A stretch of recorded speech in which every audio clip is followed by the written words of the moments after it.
여러분, 전 세계를 휩쓴 K-웨이브, 이제는 정말 모르는 사람이 없죠? 그런데 이 문화 현상이 지금은요, 아주 강력한 경제 트렌드로 진화하고 있습니다. 오늘 바로 그 이야기, 폭발적으로 성장하고 있는 K-커머스의 세계로 한번 깊숙이 들어가 보겠습니다. 네, 바로 이 질문. 이게 오늘 우리가 풀어볼 핵심 수수께끼입니다. 어떻게 문화적인 매력이 이렇게 거대한 상업적 성공으로 이어질 수 있는지 그 신기한 연결고리를 지금부터 하나하나 따라가 보시죠. 오늘 우리가 함께 여행할 지도입니다. 먼저 K-웨이브가 어떻게 거대한 소비 시장을 만들어냈는지 보고요. 그 심장부에 있는 3조 원짜리 엔진의 정체를 파헤쳐 볼 겁니다. 그리고 거인들이 버티는 글로벌 시장의 경쟁 구도와 정부의 역할, 마지막으로 K-커머스의 미래는 어떤 모습일지 차근차근 짚어보겠습니다. 자, 그럼 첫 번째 이야기부터 시작해 볼까요? K컬처라는 이 전 지구적인 현상이 어떻게 팬들의 마음을 넘어서 지갑까지 활짝 열게 만들었는지 그 출발점부터 한번 살펴보겠습니다.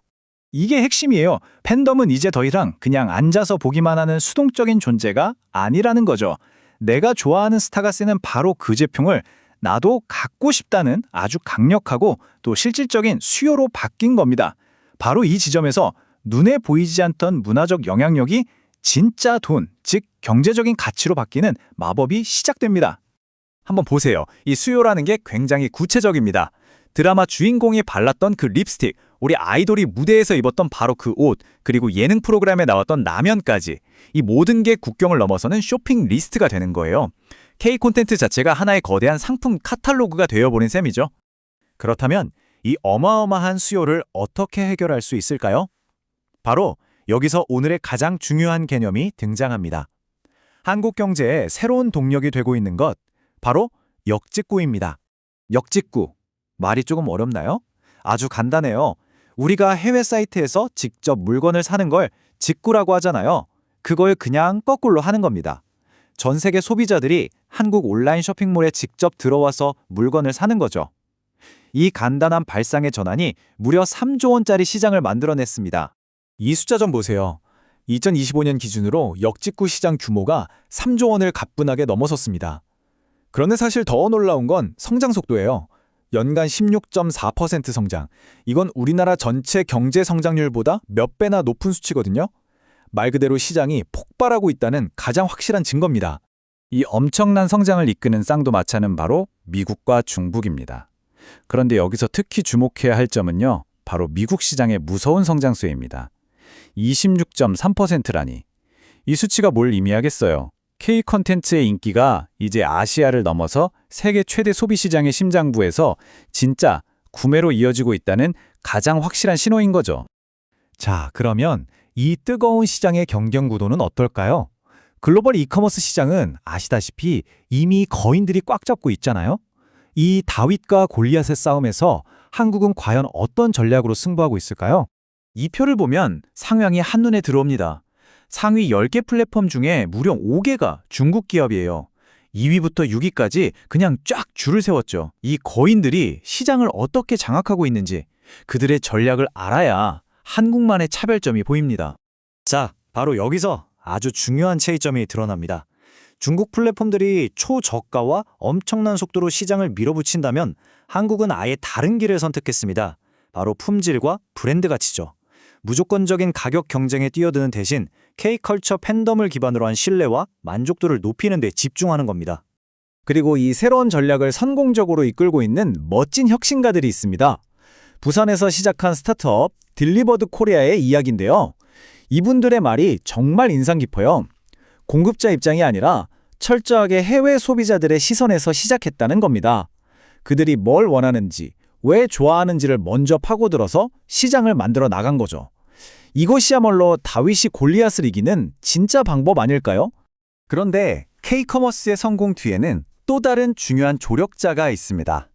바로 정부의 아주 체계적이고 전략적인 지원인데요. 수출 이로움이라는 정책이 바로 그 중심에 서 있습니다. 와, 뭔가 복잡해 보이죠? 근데 핵심은 아주 간단합니다. 우리 중소기업이나 소상공인들이 해외에 물건 팔 때 번거롭고 돈 많이 들고 어려운 점들을 국가가 나서서 팍팍 해결해 주겠다는 거예요. 서류 절차는 확 줄여주고 세금 혜택은 주고 혹시나 실수를 해도 부담을 덜어주는 거죠. 이런 세심한 지원들이 모여서 K-커머스 생태계를 훨씬 더 튼튼하게 만들어주고 있는 겁니다. 자, 그렇다면 K-커머스의 미래는 과연 어떤 모습일까요? 한 가지 재미있는 프레임워크를 통해서 앞으로의 핵심 트렌드를 한번 예측해 보겠습니다. 미래 전략의 핵심은 바로 이 CORE라는 네 글자로 요약됩니다. 첫째, 컨텐츠. K-컨텐츠의 IP를 활용해서 더 많은 브랜드 협업을 만들어내는 거고요. 둘째, 오픈 이노베이션. 다른 플랫폼과 손잡고 시장의 파이 자체를 키우는 겁니다. 셋째, 리커머스. 활발한 중고 시장을 새로운 성장 동력으로 삼는 거고요. 마지막으로 이볼루션. 데이터와 AI를 통해 다음 히트 상품을 미리 예측하는 거죠. 이 네 가지가 바로 K-커머스의 미래 지도라고 할 수 있습니다.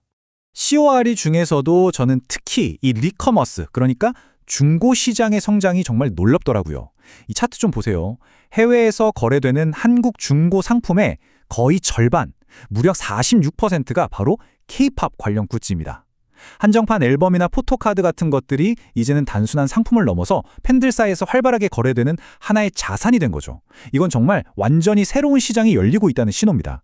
이 사진 한 장이 K-커머스의 선순환 구조를 정말 잘 보여주는 것 같습니다. 한국에 여행 와서 화장품 가게에 들렀던 그 즐거운 경험, 그게 그걸로 끝나는 게 아니에요.